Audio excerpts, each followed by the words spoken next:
Converse को थोड़ा सा तुम बेटा, ये चीज ऐसी है जो तुम्हें लाइफ लॉन्ग चाहिए, सिर्फ मैथ्स में नहीं, कहीं पे भी कन्वर्स की बात हो तुम्हें बात समझ में आनी चाहिए, ठीक है। जैसे मैं एक सिंपल स्टेटमेंट लिख, इफ यू, मैं मैथ से भी हटा रही हूँ इस बात को, if you study hard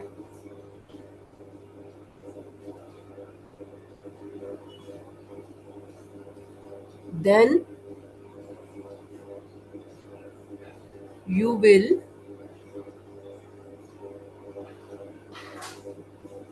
pass the exam, ठीक है। अब ये एक स्टेटमेंट है, अब इसका कन्वर्स क्या होगा बताओ। पहली बात तो पहली स्टेटमेंट समझ में आ गई, if you study hard you will pass the exam, क्या मतलब हुआ? अगर तुम पढ़ाई मतलब हार्ड मेहनत करोगे तो तुम पास हो मेहनत जाओगे। से करोगे तो पास हो जाओगे। अब इसका कन्वर्स क्या होगा? अगर तुमको एग्जाम में पास होना है तो तुम्हें पढ़ना पड़ेगा ज्यादा। हाँ, अगर तुम्हें एग्जाम में पास होना है तो पढ़ना पड़ेगा, ठीक है ना। या अगर तुम एग्जाम में पास हो गए हो तो इसका मतलब तुमने हार्डवर्क किया था, ठीक है ना। तो if you pass the exam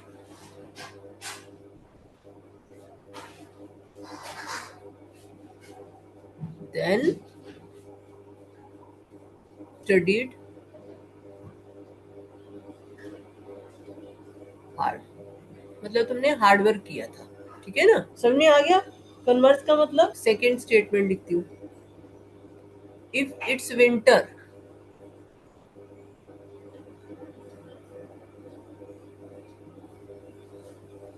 then the weather is cold.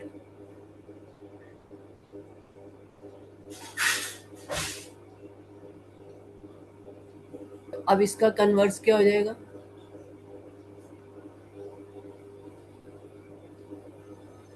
हाँ, इफ इट्स विंटर, अगर सर्दी है तो मौसम ठंडा होगा।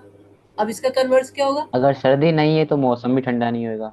ना ना, नहीं करना, हमें इस स्टेटमेंट को इफ में लाना है और इधर वाली स्टेटमेंट को देन में लाना है, हमें नहीं करना, निगेट नहीं करना है। If it's winter then the weather is cold.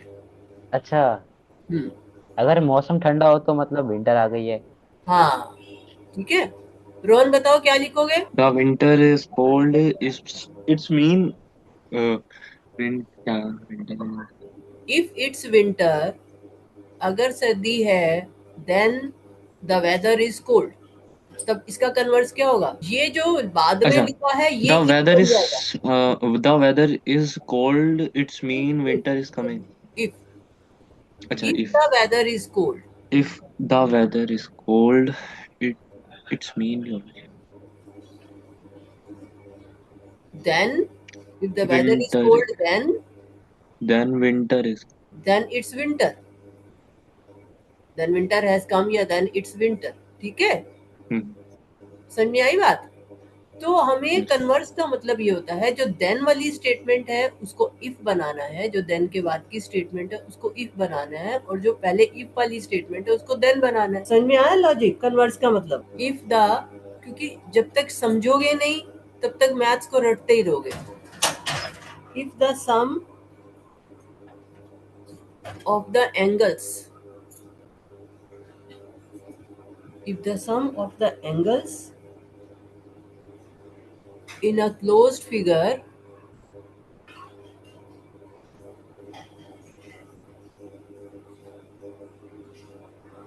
is 180 degree, then, तुम्हें पता है इसका देन क्या होता है? Sum of the angles in a close figure is 180 degree, then 180 हो क्या तो पता तुम्हें इसके इक्वली बारे में? इक्विलेटरल ट्रायंगल होगा। इक्विलेटरल ट्रायंगल, क्यों कोई और ट्रायंगल होगी तो नहीं चलेगा? नहीं, नहीं सुनना। Hmm, it then it is a triangle. हाँ, देन इट्स अ ट्रायंगल, ठीक है। अब रोहन इसका कन्वर्स बताओ। If a triangle, if the figure is a triangle, हाँ, if if the figure is a triangle, आगे, a triangle, if the figure is a triangle, फिर then क्या? then देन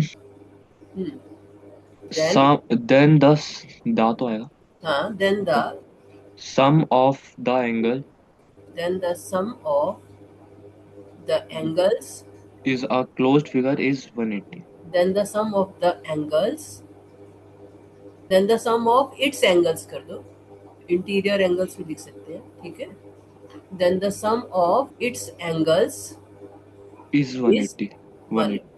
समझ में आई बात? कुछ समय पल्ले पड़ रहा है कन्वर्स का मतलब Yes sir. है? Yes sir. नेक्स्ट लिखती, if it rains then the ground is then the ground is wet।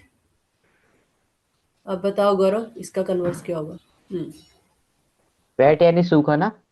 हाँ, वेट मतलब गीला। It rains then the ground is wet, अगर व्हेन द बारिश ग्राउंड है।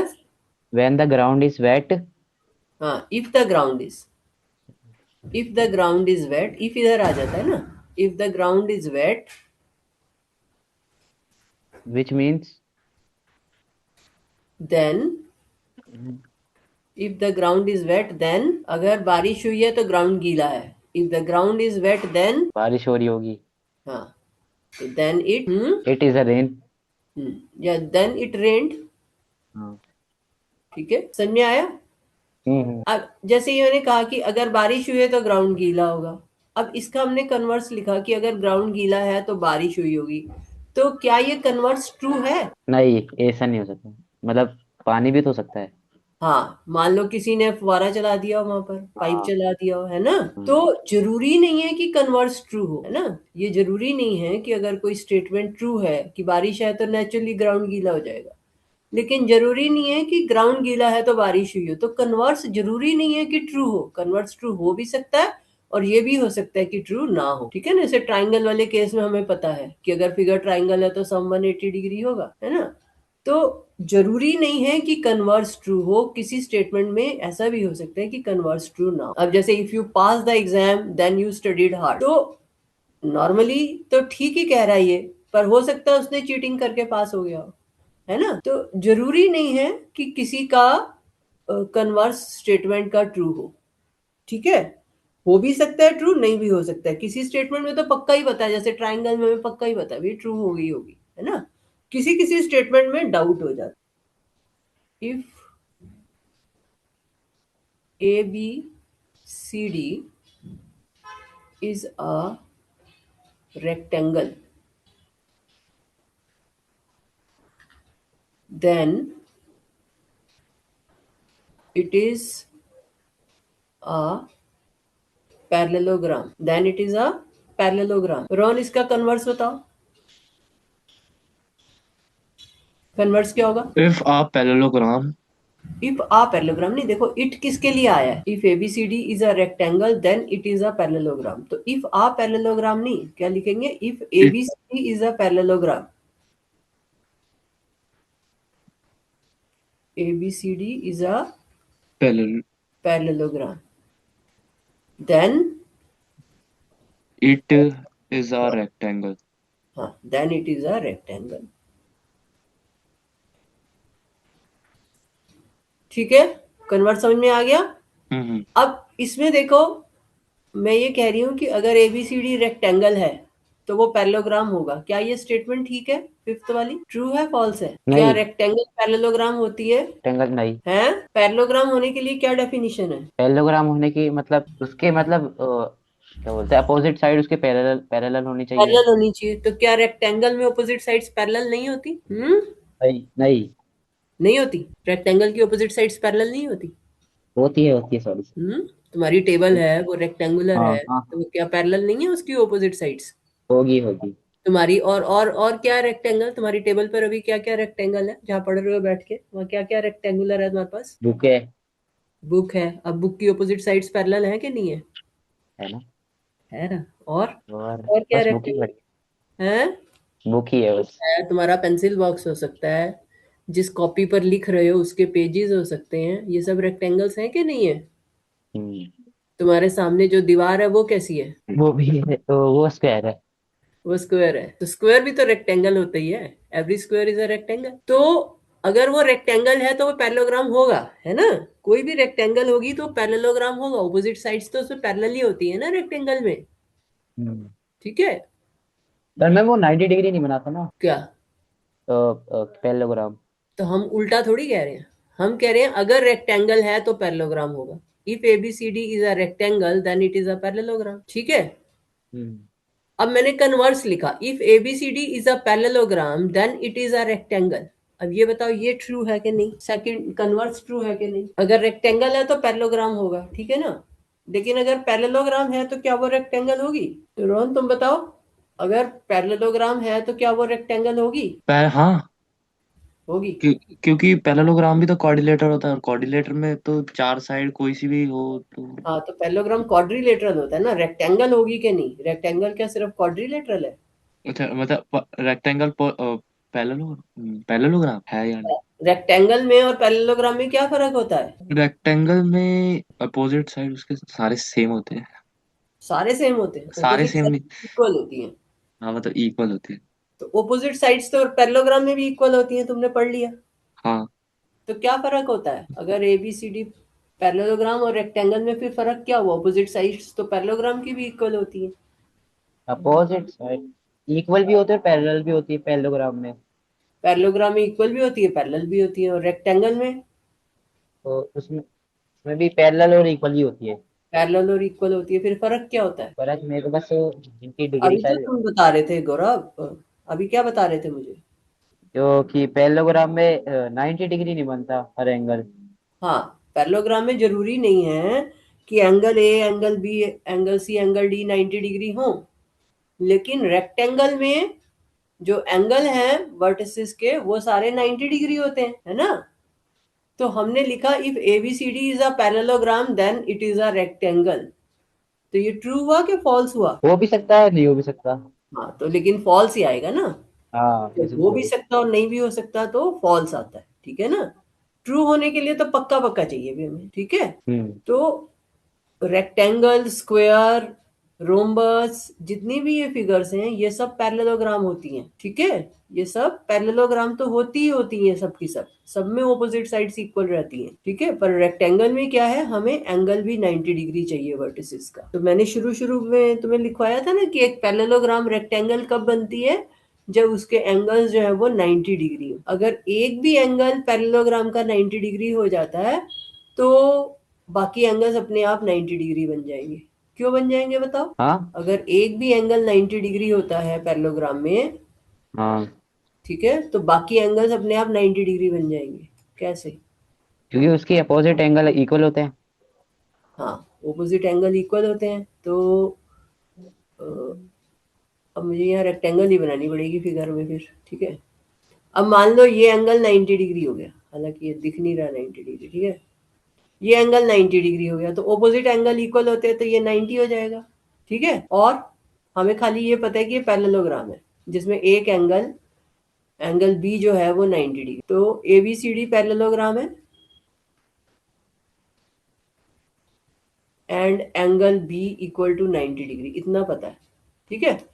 अब तुमने कहा this implies angle D equal to angle B होता है और वो हाँ। 90 डिग्री है। इसका मतलब एंगल डी 90 डिग्री हो गया, ठीक है? अब बाकी कैसे निकालोगे? बाकी भी तो बाकी 90 डिग्री होनी चाहिए। हाँ, तो ये एक ए भी 90 होगा, क्योंकि को इंटीरियर एंगल इंटीरियर एंगल्स का सम 180 होता है। सम 180 होता है। तो हमारे पास angle A plus angle B equal to, Rohan समझ में आ रहा है क्या बता रहा है गौरव? Yes sir. हाँ, ये सब तुम्हें भी समझ आना है। यस ये सर। कन्विंस हो गया ना तुम, एंगल डी 90 डिग्री होता है, हम्म। ठीक है? अब एडी और बीसी पैरेलल है, एडी पैरेलल टू 20। बीसी है। तो angle A plus angle B equal to 180 degree होता है। और एंगल बी क्योंकि 90 डिग्री है तो angle A plus 90 degree equal to 180 degree. AD parallel to BC implies this sum of the interior angles of the transversal is 180 degree, ठीक है ना। तो एंगल ए, ये हमने लाइंस में पढ़ा था, तो angle A equal to 90 degree, तो this implies angle A equal to 90 degree. या सिंपली ये भी कह सकते हो कि ये कौन से एंगल है, एंगल ए और एंगल बी, कौन से एंगल है ये? कौन सा कौन सा एंगल? एंगल ए और एंगल बी कौन से एंगल होते हैं? अगर एडी पैरेलल टू बीसी है तो ये कौन से एंगल कहलाते हैं? एंगल ए और एंगल बी कोई जब ये ट्रांसवर्सल होती है तो ये एंगल और ये एंगल तो ऑल्टरनेट एंगल होते हैं ना, ये और ये, है ना, याद है? ऑल्टरनेट एंगल कौन सा होता है? जेड वाला। है जेड वाला। जेड मतलब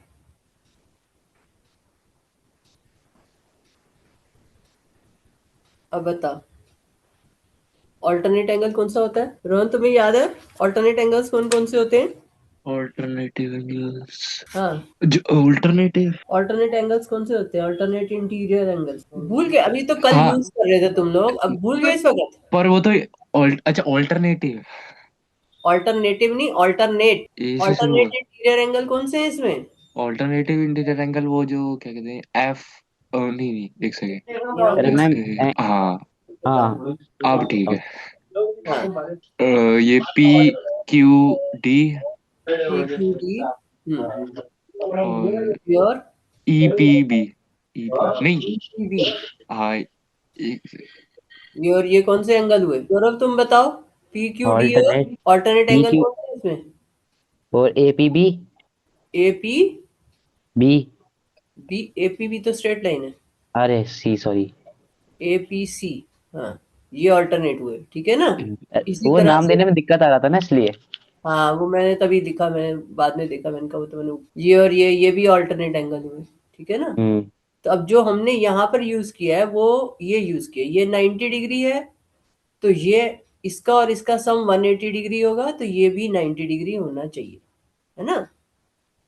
ठीक है, sum of the interior angle, ठीक है, clear, on the same side of the transversal is 180 degree. और कॉरस्पॉन्डिंग एंगल्स कौन से होते हैं? कॉरस्पॉन्डिंग, हम्म, जैसे ये एंगल क्या बोलते हैं, ई पी बी EPB, हाँ ये और angle F Q D, F Q Q, D FQD, EPB और FQD, नहीं, EPB और कौन सा था? ये वाला जो 90 डिग्री है, हाँ हाँ ये वाला। PQD, ठीक है। तो रिवाइज कर लेना, कभी भी कहीं भी कुछ चीज जरूरत पड़ जाती है, जरूरी नहीं है कि हर जगह सिर्फ ऑल्टरनेट एंगल से ही काम चले, कॉरस्पॉन्डिंग एंगल्स भी यूज करने पड़ सकते हैं। जैसे यहाँ पर 180 डिग्री यूज करना पड़ गया, तो इसको अच्छे से रिवाइज कर लेना, तो इम्पोर्टेंट है, हमेशा चाहिए, तो ठीक है, ओके। अच्छा, अब कन्वर्स तुम्हें समझ में आ गया, कन्वर्स की बात समझ में आ गई। तो अब जितनी भी थ्योरम्स हैं उनका तुम कन्वर्स लिख सकते हो ना, ठीक है। तो हमने पढ़ा कि in a parallelogram opposite sides are equal, तो उसका कन्वर्स क्या हुआ? In a parallelogram opposite sides are equal, ये पढ़ा था ना। तो इसका कन्वर्स क्या हुआ? अगर अपोजिट साइड इक्वल है तो उसको प्रूफ करो कि पैरेललोग्राम है। हाँ, तो in a parallelogram both pair of opposite sides are equal, both pair of opposite sides are equal।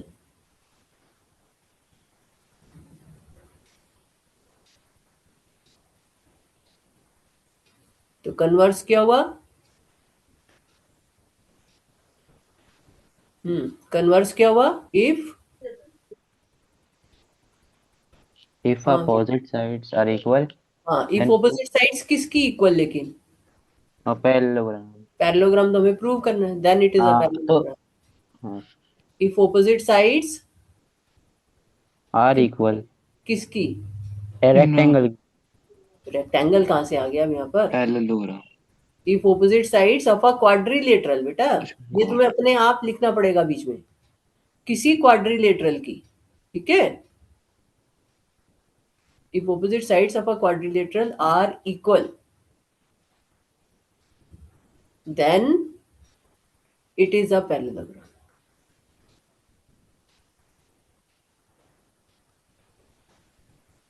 Actually ये स्टेटमेंट ऐसे होनी चाहिए, if a quadrilateral is a parallelogram then both pairs of opposites, then its both pairs of opposite sides are equal.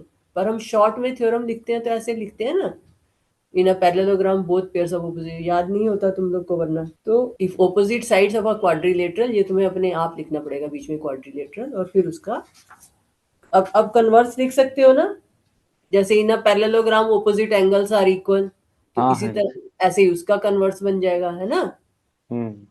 हाँ, रोहन बोलो converse क्या बनेगा। In a parallelogram opposite angles are equal,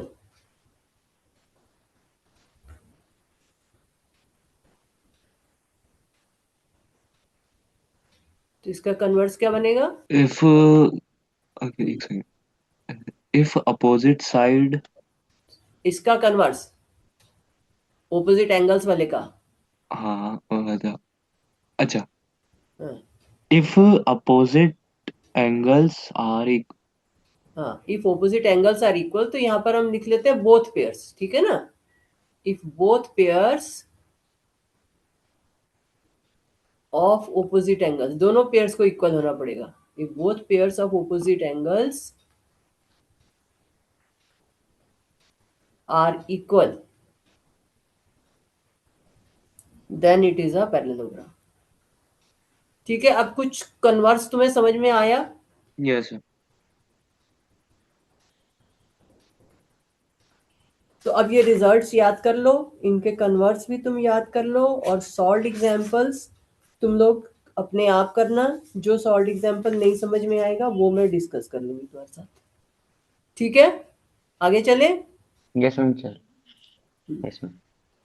तो अब एक्सरसाइज 8.1 और सॉल्व एग्जांपल्स भी equally important है, उनको छोड़ के नहीं चलना है तुम, ठीक है। अब इसका क्वेश्चन नंबर 1 क्या है। If the diagonals of parallelogram are equal, if the diagonals of parallelogram are equal, then show that it is a rectangle. of a parallelogram are equal, then show that it is a Rectangle. rectangle। ठीक है। अब यहाँ पर एक parallelogram ले लो, ये ए B C D. अब given क्या है यहाँ पर हमारे पास, क्या चीज गिवन है इसमें। रोहन देखो इधर गिवन लिखते हैं जैसे मैंने लिखा है, ठीक है। A B C D is a हाँ, पैरेललोग्राम, ये given given. B C D is a parallelogram, A B C D is a parallelogram. और क्या दे रखा है, एंड और भी तो कुछ दे रखा है। इफ द, देख के बताओ क्या दे रखा है। सिर्फ पैरेललोग्राम दे रखा है क्वेश्चन में, कुछ और भी दे रखा है। ए सी और बी डी इक्वल है।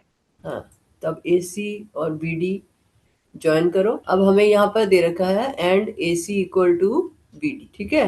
A C equal to B D, ये हमें दे रखा है। अब हमें प्रूव क्या करना है, टू प्रूव, क्या प्रूव करना है। इट इज Diagonal आर से इक्वल।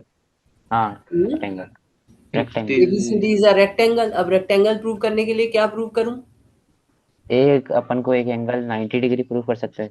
हाँ, तो हमें एक एंगल 90 डिग्री प्रूव करेंगे तो हो जाएगा, क्योंकि पैरेललोग्राम से बाकी कंडीशंस अपने आप पूरी हो जाती हैं, है ना। तो हमें एक एंगल को 90 डिग्री प्रूव करेंगे तो बाकी के एंगल अपने आप 90 डिग्री बन जाएंगे। To prove it is a rectangle.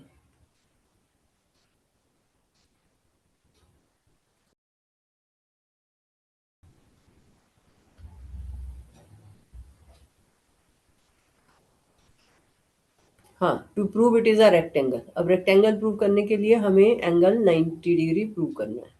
कैसे प्रूव करेंगे सोचो। हमें दे रखा है A C equal to B D, तो इसको हमें किसी तरह से यूज करना है। A C equal to B D. दो ट्रायंगल ले सकते हैं कोई से भी। हम्म। मिड पॉइंट को ओ नाम दे दे। फायदा मिड पॉइंट से बेटा हमें फायदा उठाना है A C equal to B D का, कि ए सी और बी डी हमें इक्वल दे रखा। देखो अगर ये बड़ी ट्राइंगल कंसीडर करते हो, A B C in triangle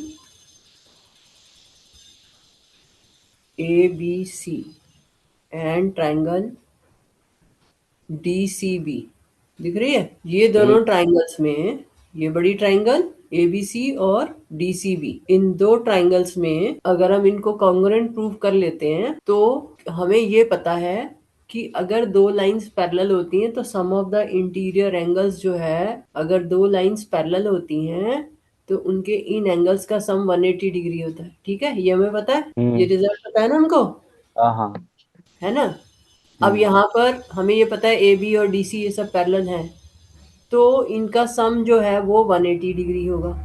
अब अगर दो एंगल का सम 180 डिग्री है और अगर मैं ये कह देती हूँ कि ये और ये एंगल इक्वल है तो दोनों की वैल्यू कितनी हो जाएगी? 180 180 तो टोटल है, अगर दोनों इक्वल है 90 90 90। 90 तो अगर हम ये प्रूव कर दें कि एंगल B और एंगल C इक्वल है तो दोनों 90 हो जाएंगे ना, यही तो हमें प्रूव करना है ना।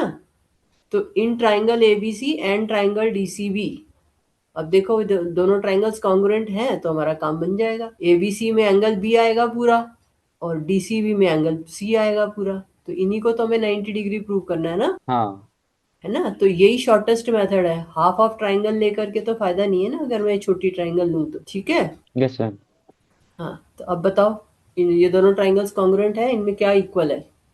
इसमें BC तो कॉमन आ गई पहले, BC कॉमन, चलो सबसे पहले वही लिख लो, BC कॉमन, और vertical opposite angle BC common हो गई, और वर्टिकल ऑपोजिट एंगल्स। हाँ, और एक अपन को गिवन दे रखा है AC इक्वल टू BD हो देखो गया। वर्टिकल ऑपोजिट एंगल्स से ये छोटा एंगल जो है ये वाला, ये इधर आएगा। तुम्हें चाहिए ये एंगल, चाहिए ये पूरा, चाहिए और ये चाहिए, ये चाहिए तुमको, है ना।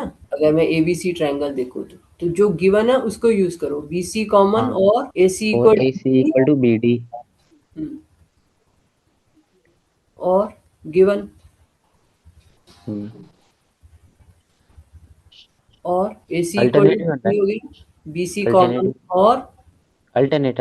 ऑल्टरनेट एंगल से नहीं बात बन रही ना बेटा। ये एंगल जो है तुम्हारा, ये जो एंगल है ये इधर जा रहा है, ये एंगल तो मुझे चाहिए ही नहीं ना। ये ऑल्टरनेट एंगल से ये एंगल इधर इक्वल होगा इसके, तो ये तो मुझे चाहिए ही नहीं। मुझे ये ट्राइंगल और ये ट्राइंगल चाहिए, है ना। तो ऑल्टरनेट एंगल से बात नहीं बन रही है यहाँ पर।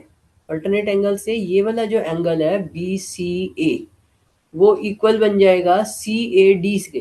तो ये CAD वाला एंगल तो हमें चाहिए ही नहीं ना। हमारे एंगल कौन कौन से हैं देखो, ABC है, CAB है, एक और हो AC। सकता है हाँ AB इक्वल टू DC। हाँ, अब तुमने दिमाग लगाया। AB इक्वल टू DC क्यों होगा रोहन? रोहन, जैसा AB इक्वल टू DC क्यों होगा? वो हम्म।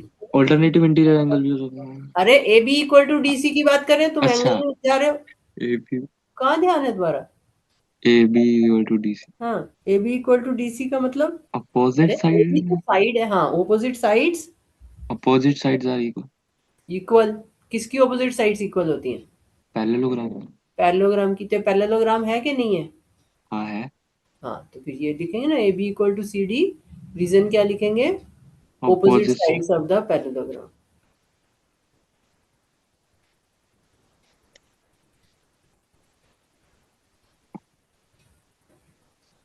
ठीक है, ये तीनों साइड्स इक्वल हो गई इनकी, BC कॉमन हो गई, AC इक्वल टू BD आ गया। अब ये तुम्हें समझना है मैथ्स में कि हमें चाहिए क्या, हम कर क्या रहे हैं। तो हमें यहाँ पर ये बड़ी ट्राइंगल लेनी है और उसकी साइड्स इक्वल बन रही हैं, उससे ये कॉन्ग्रुएंट प्रूव होगा। ऑल्टरनेट एंगल से हमें हेल्प नहीं मिल रही है यहाँ पर। ठीक है, गौरव समझ में आया ना ऑल्टरनेट एंगल से क्यों नहीं हेल्प मिल रही है? मैं मेरा वापस समझा दो, ये ना तो ऑल्टरनेट बताओ वाला। मुझे ऑल्टरनेट एंगल से क्या बनेगा, तुम अगर जो अपन कहोगे मैं ऑल्टरनेट, लिखूंगी। हाँ बताओ। मेरे समझाने से आती होती ज्योमेट्री तो प्रॉब्लम ही नहीं थी, ये तो तुम्हारे समझने से आएगी बेटा। अगर ऑल्टरनेट लेंगे तो आधा हाँ, सी मिलेगा। मैं लेती हूँ ना, जो तुम कहोगे वो लिखूंगी मैं। हाँ, अब ऑल्टरनेट एंगल से कौन सा बन रहा है बताओ? एंगल एंगल मिड पॉइंट का वो नाम मतलब रखते हैं। ओ छोड़ो, ये तो BAC से भी बन जाएगा। हाँ, ओ एंगल से ए, तो BAD। BAD, BAD तो ये पूरा एंगल हो गया बड़ा। BAD की बात कर रहे हो या BAC कह रहे हो? हाँ हाँ, BAC। हाँ, तो BAC। हाँ, और एक ये BCD। BCD, BCD तो बड़ा एंगल है, ऑल्टरनेट एंगल। बेटे पहले तो लाइन देखो, कौन सी लाइन पैरेलल कह रहे हो, कौन सी लाइन यूज कर रहे हो पैरेलल, पहले ये बताओ मुझे, कौन सी दो पैरेलल लाइंस और कौन सा ट्रांसवर्सल? ये AB और DC पैरेलल। AB और DC पैरेलल, ठीक है, और AC ट्रांसवर्सल, ठीक है। तो तुमने एक तो ये BAC ले लिया ट्रांसवर्सल के इधर, तो ट्रांसवर्सल के दूसरी साइड कौन सा एंगल बनेगा? ACB। ACB तो ट्रांसवर्सल के इधर ही आ रहा है, ये भी इधर आएगा, ये भी इधर आएगा, तो ये कैसे बन जाएंगे ऑल्टरनेट एंगल? ऑल्टरनेट के लिए तो एक लाइन के इधर है, एक दूसरी साइड आएगा ना, ये वाला एंगल बनेगा ना, ये वाला हाँ। DCA, एंगल DCA ये आएगा। तो अब ये DCA एंगल तो हमारे इसमें ही नहीं है ना, ABC और DCB में, ABC और DCB में एंगल C है, ये वाला एंगल है, नहीं दोनों नहीं नहीं। एंगल में ही नहीं है, तो फिर इससे कैसे हाँ हेल्प मिल सकती, समझ में आया? हाँ हाँ। पहले तो जो ट्राइंगल्स को कॉन्ग्रुएंट करने की कोशिश कर रहे हो उनके एंगल तो देखोगे ना, कि इसमें एक तो ये एंगल है, इसको मैं एंगल 1 कह देती हूँ, एक ये पूरा एंगल 2 है, ये पूरा बड़ा एंगल है, ये एंगल 2 है, और एक ये है, ये एंगल 3 है। तो एक एंगल 1 है, एक एंगल 3 है, और एक एंगल B है। अब इस ट्राइंगल में इसी हिसाब से अगर हम देखेंगे तो एक ये यहाँ पर एंगल है, मान लो मैं इसको 4 कह देती हूँ, एक इतना एंगल आएगा, है ना 5, और एक पूरा एंगल C आएगा। तो हमारा ये एंगल तो है ही नहीं ना, जो या ना ये एंगल है, और यही हाँ। अल्टरनेट एंगल में आएंगे, तो इससे कोई फायदा नहीं मिलेगा ना हमको, हम्म समझ में आई? हम्म। तो इसलिए हमें ये साइड साइड साइड से ये प्रूव हो जाएगा कि ये ट्राइंगल्स कॉन्ग्रुएंट है, ठीक है। तो this implies triangle ABC congruent to, कौन सी ट्राइंगल रोहन बताओ, ABC कॉन्ग्रुएंट टू? मतलब सी। ये दो ट्राइंगल लिए ना, ABC और DCB, हम्म।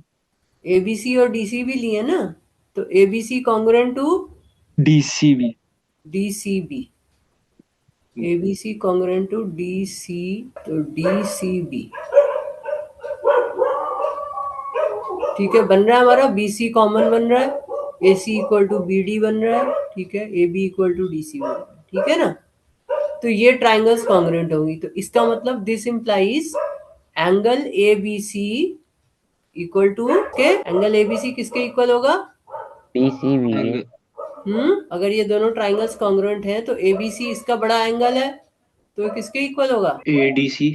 ADC कहाँ चले गए तुम, ट्राइंगल तो ये दो बन रही है ना, ट्राइंगल तो ये वाली बन रही है ना, ये एक तो ये ट्राइंगल ली है हमने, अच्छा। ये वाली, ये पूरी ट्राइंगल ली है, और एक ये ली है, तो DCB के इक्वल होगा। फिर DCB के इक्वल होगा ना, तो this equal to angle DCB, ठीक है। तो ये हो गया CPCT, और यहाँ पर क्या आएगा? SSS। अब हमें प्रूव करना है कि ये एंगल 90 डिग्री इक्वल, तो हमने प्रूव कर दिया। अब 90 डिग्री प्रूव करने के लिए क्या चाहिए, क्या बताया था मैंने, तुमने एंगल B और एंगल C इक्वल कर दिया। अब एंगल B और एंगल C जो है ये क्या बन रहे हैं, AB और CD पैरेलल है, तो इसके इंटीरियर एंगल बन रहे हैं ना। AB और CD पैरेलल है, BC को ट्रांसवर्सल मान लो, ये AB ये CD ये पैरेलल है, और ये BC जो है ये यहाँ पर ट्रांसवर्सल है, तो ये और ये का सम जो है ये कितना होता है? 180। 180। तो इसको यूज करेंगे, ठीक है। तो also angle PNC। ABC plus angle DCB equal to 180 degree. Ma'am ऐसे लिख सकते angle B plus angle C equal to हाँ 180। लिख सकते हैं, पर वो यहाँ पर क्योंकि मतलब वो भी हो रहा है ना, जैसे DCB में एंगल ये इतना सा ही आ रहा है, तो इसलिए ऐसे लिख दिया, लिख सकते हैं, अंडरस्टैंडिंग होनी चाहिए तुम्हें कि क्या लिख रहे हो। So this plus this equal to 180 degree, reason क्या दोगे? Because AB O parallel interior to angle. AB parallel to DC, and क्या लिखते हैं? Sum of sum of O interior angle is 180। Sum of interior angles on the same side of transversal, interior angle तो 4 हो जाते हैं, on the same side of the transversal is 180 degree, ठीक है, समझ में आ गया? यस मैम आ गया। ABC plus DCB equal to 180 degree. अब ABC और DC भी इक्वल है, तो ABC plus angle ABC equal to 180 degree. ठीक है, इसको 1 कह दो तो यहाँ लिख दो फ्रॉम 1। तो 2 times angle ABC equal to 180 degree. So this implies angle ABC equal to 90 degree. Next question देखो, समझ आ गया? कुछ नहीं समझ में आया तो बताओ। नहीं आ गया। Show that the diagonals of a square are equal. So that the diagonals of a square are equal and bisect each other at right angle। अब देखो रेक्टेंगल में जो था, बाइसेक्ट किसकी प्रॉपर्टी है? बाइसेक्ट हाँ, बाइसेक्ट किस में होते हैं? डायगोनल्स। डायगोनल्स पैरेललोग्राम में भी होते हैं। पैरेललोग्राम में बाइसेक्ट होते हैं, ठीक है। और इक्वल किस में होते हैं? इक्वल रेक्टेंगल में। इक्वल रेक्टेंगल में होते हैं। और अब ये कह रहा है diagonals of a square are equal and bisect each other at right angles. तो अगर वो राइट एंगल पर बाइसेक्ट करते हैं तो वो स्क्वायर बन जाता। ठीक है, समझ में आई बात? क्या फर्क है? रेक्टेंगल में डायगोनल्स बाइसेक्ट करते हैं, सॉरी पैरेललोग्राम में डायगोनल्स बाइसेक्ट करते हैं, रेक्टेंगल में इक्वल भी होते हैं और बाइसेक्ट भी करते हैं। और स्क्वायर में क्या हो जाता है? स्क्वायर में बाइसेक्ट करते हैं एट 90 डिग्री। हाँ 90 डिग्री। ठीक है, तो ये फर्क है। तो अगर किसी क्वाड्रिलेटरल में डायगोनल्स इक्वल दे रखे हैं और ऑपोजिट साइड्स पैरेलल हैं तो वो रेक्टेंगल बन जाती है। लेकिन इक्वल के साथ साथ अगर वो 90 डिग्री पर बाइसेक्ट कर रहे हैं तो वो स्क्वायर बन। तो स्क्वायर के लिए हमें दो कंडीशन चाहिए, डायगोनल्स इक्वल भी होने चाहिए और 90 डिग्री पर डायगोनल्स के बीच में जो एंगल है that should be 90 degree, equal and intersect at 90। ये स्क्वायर ले लो।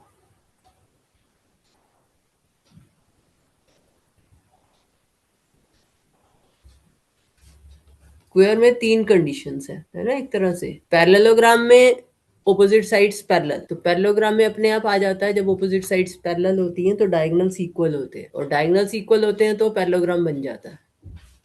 तो यहाँ पर क्वेश्चन क्या है? Show that the diagonals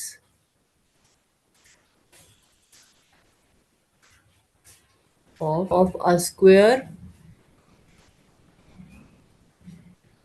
diagonals of a square are equal and bisect each other at right angle।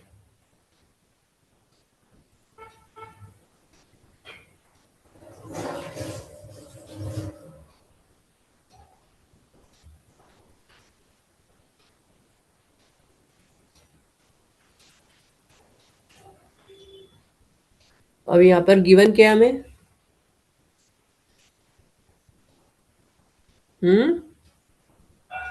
Given क्या? ABCD is a square. Square. ठीक है, तो स्क्वायर क्या होता है? जिसकी चारों साइड इक्वल होती है। तो हमारे पास है AB equal to BC equal to CD equal to DA। और ये जो एंगल है ये एंगल 90 डिग्री होते हैं, है ना। स्क्वायर का मतलब क्या हुआ? हमें इतनी सारी चीजें गिवन है यहाँ पर कि AB equal to BC equal to CD equal to DA, सब इक्वल है ना। और हमें ये पता है कि angle A equal to angle B equal to angle C equal to angle D equal to 360। सम थोड़ी दिख रही हूँ, all the four angles equal to 90 degree. 90। तो ये हमें पता है। अब हमें प्रूव क्या करना है? टू प्रूव डायगोनल बाइसेक्ट करते हैं 90 डिग्री पे। करना है the diagonals of a square are equal. तो पहले तो हमें प्रूव करना है AC इक्वल टू BD, ये प्रूव करना है। एक तो ये प्रूव करना है, और क्या प्रूव करना है Rohan? AC equal to BD और डायगोनल बाइसेक्ट करें राइट एंगल पे। बाइसेक्ट का मतलब यहाँ इसमें बताओ ना, फिगर के हिसाब से क्या प्रूव करना है? किसको किसके इक्वल प्रूव करना है? AO को हाँ, AO को equal to OC and BO hmm OD और थर्ड क्या है? At right angle. तो किसको राइट एंगल प्रूव करना है? हाँ, B नहीं ABC ए बी सी, वो तो ये एंगल हो गया। स्क्वायर का तो एंगल 90 डिग्री होता है। डायगोनल्स बाइसेक्ट एट 90 डिग्री, तो कौन सा एंगल 90 डिग्री? 90 डिग्री तो गौरव, कौन सा एंगल 90 डिग्री चाहिए? हाँ, ओ ओ। ओ तो बहुत सारे एंगल है, पूरा ठीक से बताओ कौन सा O. O B angle O 90 degree चाहिए, तो एंगल ओ कौन सा एंगल? ए ओ हाँ, angle A O, O D. A O D, ठीक है ना? तो ये एंगल 90 डिग्री। इसी तरह से ये भी 90 डिग्री चाहिए, ये भी 90 डिग्री चाहिए, ये भी 90 डिग्री चाहिए, ठीक है? चारों। तो angle A O D equal to 90 degree equal to angle B O C equal to angle C O D, सब इक्वल टू एंगल कौन सा रह गया? A O B. ये मतलब होता है, ठीक है ना? समझ आई बात? अब कैसे हाँ प्रूव करें A C equal to B D? Triangles ले लेंगे दो। Diagonals A O equal to O C और B O equal to O D. वही ट्राइंगल ले लेंगे, ए बी सी और D C B. A B C और D C B. D C B. B C B. अच्छा, उससे क्या आ जाएगा हमारे पास? ठीक है, ए बी सी और डी सी बी ले लिया, ठीक है। फिर तो ए भी आ जाएगा और D C opposite side equal होती है, और डी सी कॉमन। स्क्वायर में, हाँ, ए बी और डी सी कॉमन है, बी सी कॉमन है, और ये हाँ हाँ हाँ, राइट एंगल पे। ये एंगल राइट एंगल है 90 degree, angle B equal to angle C आ जाएगा, ठीक है। हाँ, ईच 90 डिग्री। हाँ, बस। तो तो कॉन्फिडेंट हो ए जाएगा। सी बी और डी बी सी ये कॉन्ग्रुएंट प्रूव करके क्या आ जाएगा हमारे पास? इससे क्या प्रूव हो जाएगा? उससे अपना प्रूफ हो जाएगा, hmm, A C equal to B D. A C equal to B D, ठीक है, गुड। तो पहले ठीक है हम जी। इतना ही करते हैं, ठीक है। तो in triangle A B C and triangle D C B, in triangle, Rohan तुम्हें समझ में आया क्या बताया इसने? हम्म, हाँ, हाँ हाँ। समझ में आया? जो हमने ऊपर किया था वही चीज इसने यूज कर ली है, हम्म गौरव ने। कि जैसे ऊपर किया था वही चीज में उसने दिमाग लगाया कि हम ये बड़ी ट्राइंगल यूज कर लेते हैं। तो बड़ी ट्राइंगल से अगर हम दोनों बड़ी ट्राइंगल्स को कॉन्ग्रुएंट कर देंगे, ए बी सी और डी सी बी को, तो हमारे पास क्या आ जाएगा? ए C equal to B D बन जाएगा। तो ये फर्स्ट पार्ट जो इसका प्रूफ हो जाएगा कि डायगोनल्स इक्वल। छोटे छोटे करने मतलब अच्छा दो को मिला के एक ही बार में। हाँ, दो को मिला के ए बी सी, ए बी सी, ये दो दोनों ऊपर नीचे की ट्राइंगल है ना, ए हम्म बी और ओ बी सी, इन दोनों को मिला के एक बड़ी ट्राइंगल बन रही है ए बी सी। हाँ हाँ। तो ये पूरी बड़ी ट्राइंगल ले ली, जैसे ऊपर वाले क्वेश्चन में हमने की थी, ये पूरी ट्राइंगल, ये ट्राइंगल ले ली और इधर से ये बी सी डी ले ली, तो ये दोनों बड़ी ट्राइंगल्स को कॉन्ग्रुएंट प्रूव कर देंगे, ठीक है।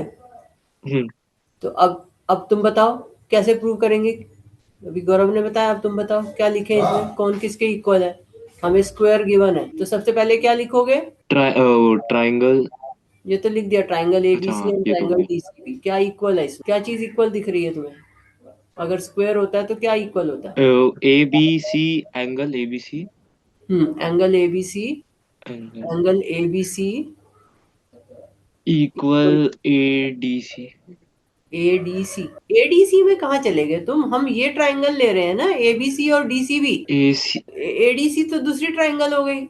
हम तो नीचे की दोनों ट्राइंगल ले रहे हैं ना, अच्छा बी सी बेस वाली। ये एक ये ले ले और एक ये ट्राइंगल ले रहे हैं, ये ले रहे हैं हम। समझ में आई? ये पूरी ब्लैक और पूरी रेड। अब बताओ। अच्छा, ये ऐसे हाँ, ए बी ये सी हो और डी गया। सी बी का ठीक है। यही मतलब है। और B C D, B C D, हाँ, क्यों इक्वल है ये? क्योंकि स्क्वायर में सारे एंगल हाँ, 90 डिग्री होते हैं। Very good. और बताओ। ठीक, बिल्कुल ठीक बताया। और बताओ, और क्या इक्वल है यहाँ पर? और स्क्वायर में क्या होता है? स्क्वायर की और भी तो प्रॉपर्टीज पता है तुम्हें। ये देखो मैंने लिखा है एबीसीडी इज अ स्क्वायर, इसका क्या मतलब होता है ये सब लिखा है ना मैंने, अभी लिखवाया है ये सब। और क्या इक्वल है यहाँ पर? ए बी और बी सी ए बी और बी सी क्या? साइड, मतलब हाँ, ए बी और A B B C. Equal to B C. A B equal to B C मत लो ना, A B equal to B C, A B equal to C D ले लो ना, अभी बी सी कॉमन में use कर लेना, हम्म है ना। तो A B equal to C D,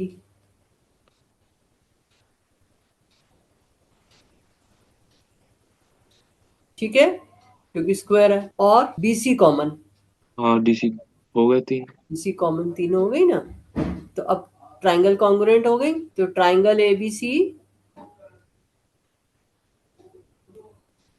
congruent to triangle DCB, ABC congruent to DCB। DCB। So CPCT से दिस है। CPCT से हाँ, तो ये क्या लिखोगे, कौन सी कंडीशन हुई है तो लिखो एक एंगल या SAS। SS।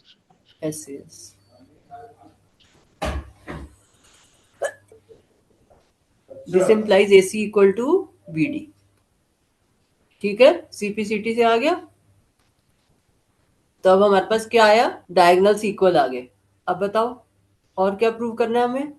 AO equal to OC। AO equal to OC। हम्म। ADC वाला एंगल ले लेते हैं। ADC वाला सी। ट्राइंगल। हाँ, AO इक्वल टू OC के लिए ADC वाला ट्राइंगल। एक minute. AO equal to OC का मतलब ये है कि ये इसके इक्वल प्रूव करना है, ये इसके इक्वल प्रूव करना है। AOB और DOC वाला एंगल ले सकते हैं। AO B और BO DOC। AOB और DOC ले सकते हैं, हाँ ले सकते हैं, ये भी कर सकते हैं और ये भी कर सकते हैं। इसको हम पैरेललोग्राम प्रूव कर लें तो उससे भी हमारे पास आ सकता है कि diagonals bisect each other. Parallelogram prove कर सकते हैं ना, तो उससे भी आ सकता है। ट्राइंगल कॉन्ग्रुएंट करके भी कर सकते हैं और पैरेललोग्राम प्रूव करके भी कर सकते हैं। ट्रायंगल प्रूव करके कर ले। हाँ हाँ, ट्राइंगल से भी कर सकते हैं। बताओ ट्राइंगल से कैसे करेंगे। ये वर्टिकल अपोजिट वाला हो जाएगा एक।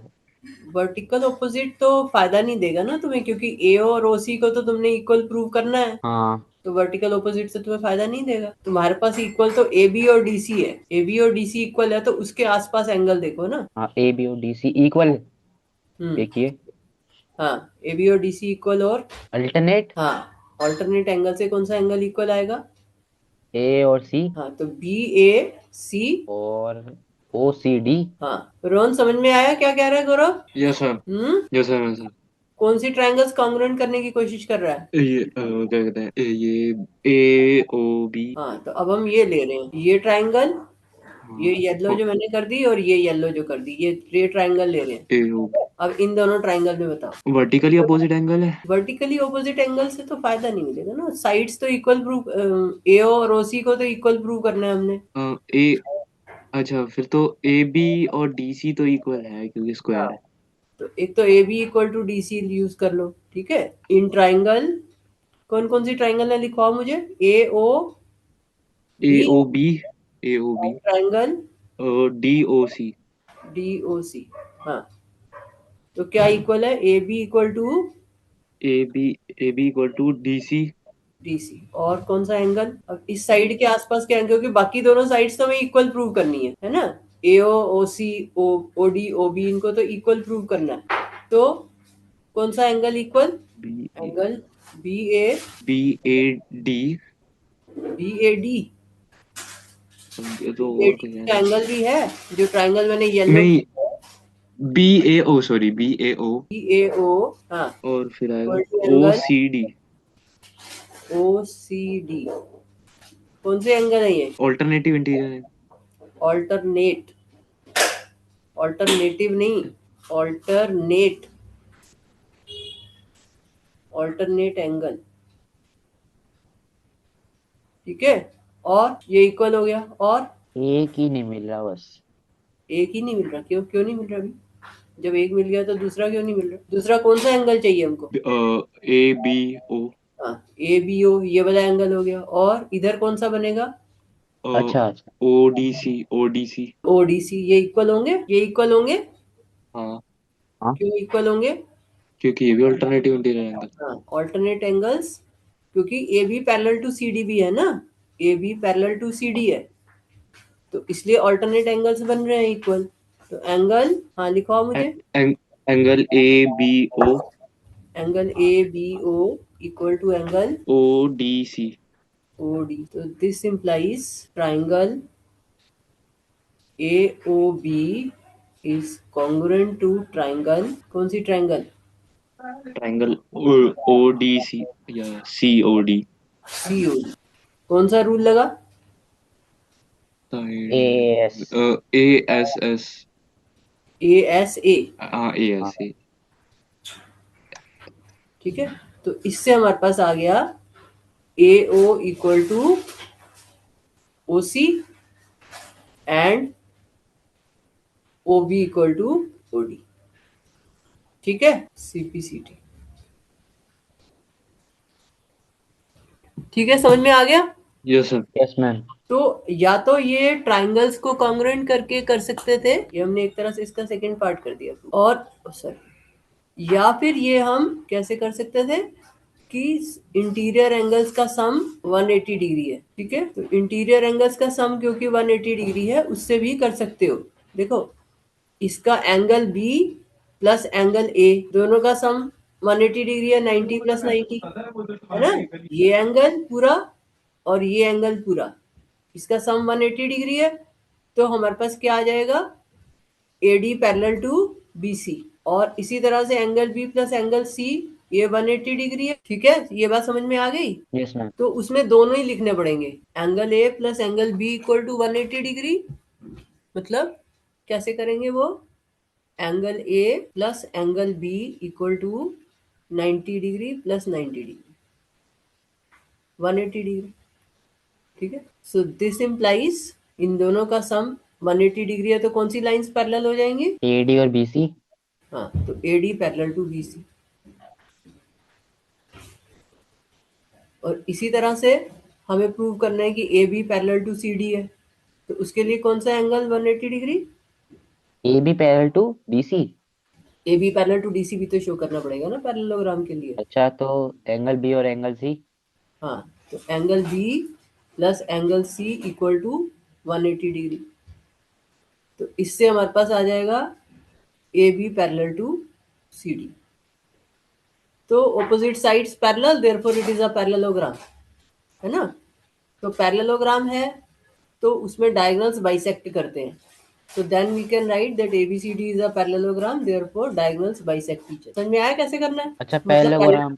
पैरेललोग्राम प्रूव करके वहां से कंक्लूड करो कि उसके डायगोनल्स बाइसेक्ट करेंगे। तो ये जो हमने AO OC को इक्वल प्रूव किया है, ये कॉन्ग्रुएंसी से ना करके इस तरह से पैरेललोग्राम प्रूव करके वहां से लिख सकते हैं। समझ में आई? हाँ ठीक।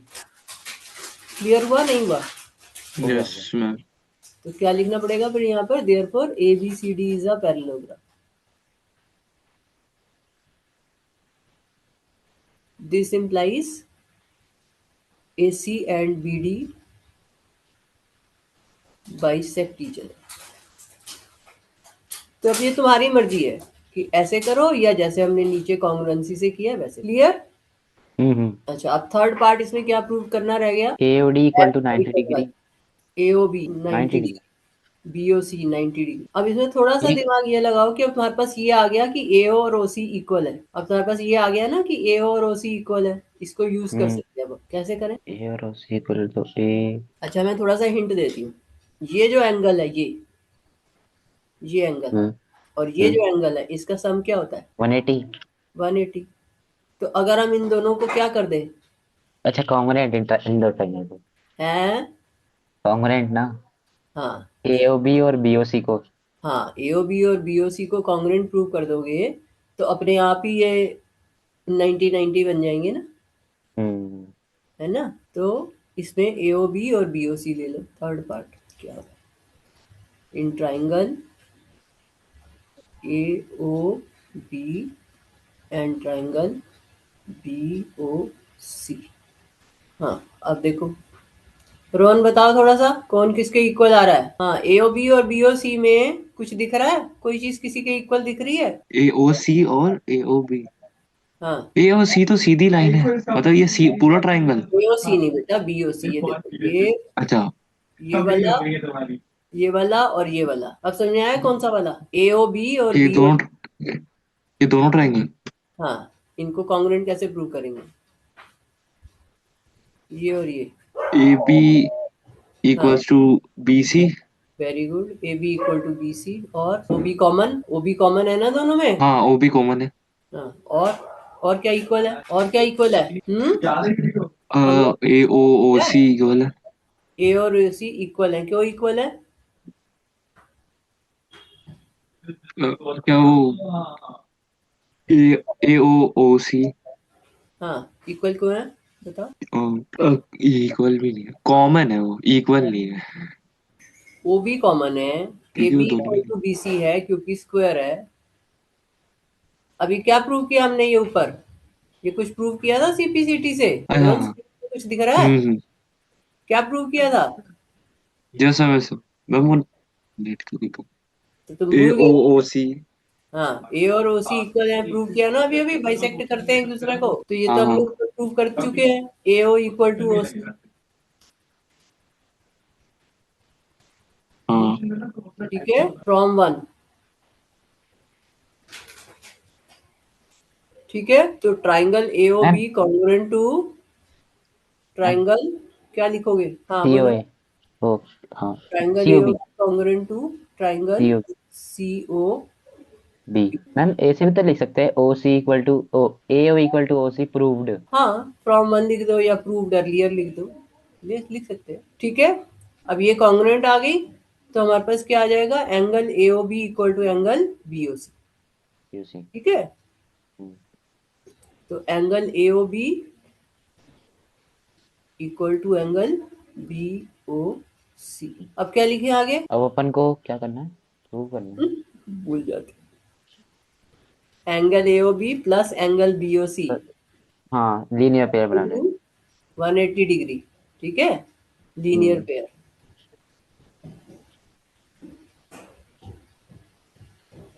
So this implies AOB plus angle A O AOB equal to 180 degree.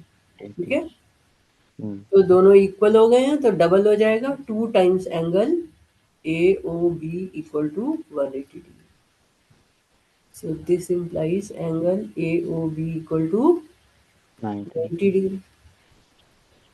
ठीक है, and angle BOC equal to 90 degree भी होगा, जब वो 90 डिग्री है तो भी 90 डिग्री होगा। ठीक है ना? हम्म। तो अब ये दोनों एंगल हमने 90 डिग्री प्रूव कर दिए, ये तो वाला सारे हो भी जाएंगे। ये वाला भी। अब ये वर्टिकली ऑपोजिट एंगल है, तो ये भी 90 डिग्री हो जाएंगे। ठीक है ना? हम्म। आगे लिख दोगे angle AOD, angle angle DOC equal to angle AOB equal to 90 degree. क्या लिखोगे? Vertically opposite.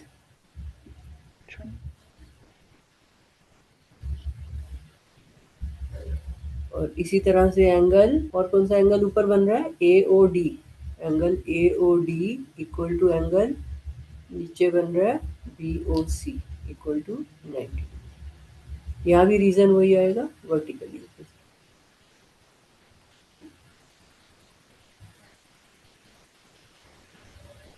ठीक है, हो हो गया। गया। हम्म तो चारों एंगल्स 90 डिग्री हो गए। ठीक है, अब तुम्हें थोड़ा समझ में आ गया होगा ना कैसे हैंडल करने हैं ये दो हम्म क्वेश्चन। समझने के बाद अब बाकी के कोशिश करना कि तुम अपने आप कर पाओ। ठीक है, हम्म। चलो, ओके। यस।